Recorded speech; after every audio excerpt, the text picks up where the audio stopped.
ಸ್ವಾಮಿ ಶರಣಂ ಸ್ವಾಮಿಯೇ ಶರಣಮಯ್ಯಪ್ಪ. ನಮ್ಮ ಮಂಡಲ ವ್ರತದ ಇವತ್ತು 25ನೇ ದಿನ. ಇವತ್ತಿನ ವಿಶೇಷತೆ ಏನು ಅಂತಂದರೆ ಬನ್ನಿ ನಮ್ಮ ಸ್ವಾಮಿಗಳು ಹೇಳ್ತಾರೆ, ಕೇಳೋಣ. ಸ್ವಾಮಿ ಶರಣಂ ಸ್ವಾಮಿಯೇ ಶರಣಮಯ್ಯಪ್ಪ. ಎಲ್ಲರಿಗೂ ನಮಸ್ಕಾರ.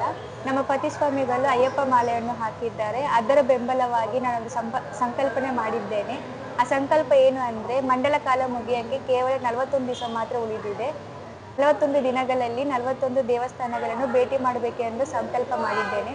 ಅದರಲ್ಲಿ ಮೊದಲನೇ ದಿನವಾಗಿ ನಮ್ಮ ಜಾಲಹಳ್ಳಿಯಲ್ಲಿರುವ ಅಯ್ಯಪ್ಪ ಸ್ವಾಮಿ ದೇವಸ್ಥಾನಕ್ಕೆ ಬಂದು ದರ್ಶನ ಪಡೆದಿದ್ದೇನೆ.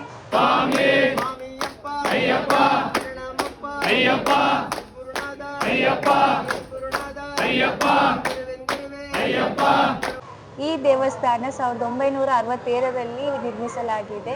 ಶಬರಿಮಲೆ ದೇವಸ್ಥಾನ ನಂತರ ವರರಾಜಗಳಲ್ಲಿ ಮೊದಲೇ ದೇವಸ್ಥಾನ ಅಂದರೆ ನಮ್ಮ ಜಾಲಹಳ್ಳಿಯಲ್ಲಿರುವ ಶ್ರೀ ಅಯ್ಯಪ್ಪ ದೇವಸ್ಥಾನ.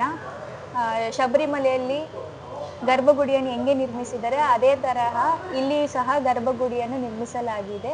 ಶಬರಿಮಲೆಯಲ್ಲಿ ವಿಗ್ರಹ ಕೆತ್ತಿರುವವರೇ ಇಲ್ಲಿ ಸಹ ಪಂಚಲೋಹದ ವಿಗ್ರಹವನ್ನು ನೀಲಕಂಠ ಎಂಬ ತಂತ್ರಿಗಳು ಕೆತ್ತಲಾಗಿದೆ.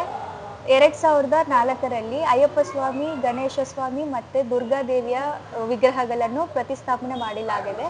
ಹಾಗೆ 2005ರಲ್ಲಿ ಸುಬ್ರಹ್ಮಣ್ಯ ಸ್ವಾಮಿ ವಿಗ್ರಹಗಳನ್ನು ನಿರ್ಮಿಸಲಾಗಿದೆ.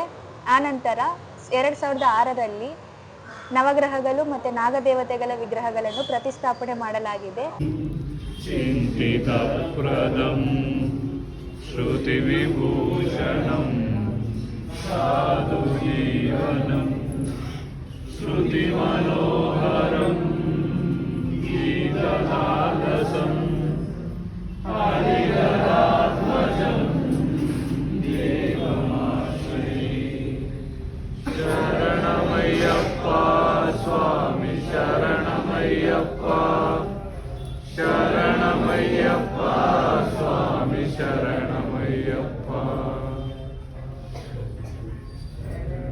ನೀವು ಸಹ ಇಲ್ಲಿಗೆ ಬಂದು ದರ್ಶನ ಪಡೆಯಬೇಕು ಎಂದು ಕೋರುತ್ತಿದ್ದೇನೆ. ಹಾಗೆ ಬೆಂಗಳೂರಿನಲ್ಲಿ ನಿಮಗೆ ಗೊತ್ತಿರುವ ಅಯ್ಯಪ್ಪ ಸ್ವಾಮಿ ದೇವಸ್ಥಾನಗಳು ಯಾವುದಾದ್ರೂ ಇದ್ದರೆ ನಮಗೆ ತಿಳಿಸಿಕೊಡಿ, ನಾವು ಅಲ್ಲಿ ಹೋಗಿ ದರ್ಶನ ಪಡೆಯುತ್ತೇವೆ. ಎಲ್ಲರಿಗೂ ಒಳ್ಳೆಯದಾಗಲಿ. ಸ್ವಾಮಿ ಶರಣಂ ಸ್ವಾಮಿಯೇ ಶರಣಮಯ್ಯಪ್ಪ.